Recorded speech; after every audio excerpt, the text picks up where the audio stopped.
What's up, everybody? My name is Joshua Tucker, and this is my opinion on the Phoenix Suns season thus far. It's no secret that the Suns have been somewhat of a disappointment to this point in the year.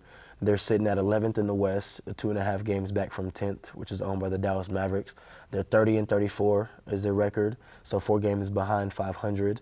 And it hasn't looked good to this point. They started off the season looking very promising. They had an 8-1 record, and then of course injuries plagued them. Durant and Beal both went down, and so they finished the 2024 calendar year with a below 500 record.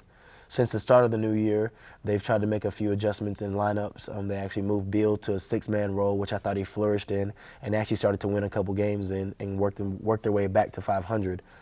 Since then, they've obviously dropped a lot of games. They have a 4-11 record since the All-Star break. They didn't make very much noise during the trade deadline. The talk of the town is that Durant was to be moved to Golden State, his former team, or that Bradley Beal was to be moved to Miami for Jimmy Butler. At the end of the day, neither one of those trades went through, and we ended up finding out that Durant vetoed that decision himself on his own behalf because he just didn't want to get moved. A player of his stature didn't want to get moved in the middle of the season. I think the Suns have looked discombobulated since the trade deadline. They're 4-11. That's one of the worst records in the West since the trade deadline. However, I do think there's still light at the end of the tunnel. The fact of the matter is the Suns are still one of the most talented rosters in the league on paper.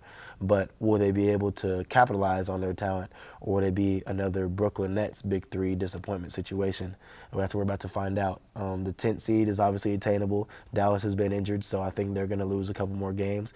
But I think if Phoenix goes on a run, they can still maybe get the 7th seed. 6th seed is probably out of reach. But I like what I've seen in the past few games from Phoenix. I think Ryan Dunn can be a great defender in this league. He's shown flashes of that. Bol has shown us that he can also be a starter-type player in this league. He's had a couple big-time games with 20-plus points. He stretches the floor. He can be a paint defender as well at times. But I think for Phoenix to make a run in the West, they're going to have to hang their hat on the defensive end, and that's where they have struggled. They can't guard anybody right now.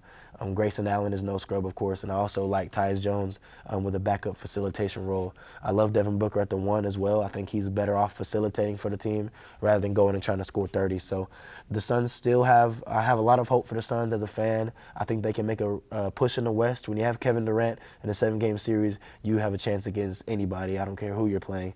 So I still think they have a chance, but they have to maximize their Big Three. If they don't, I do believe that it's the end of the Durant, Beal, and Booker era in Phoenix if they don't make a run. So time will tell. They have 18 games left, and it's make it or break it for Phoenix.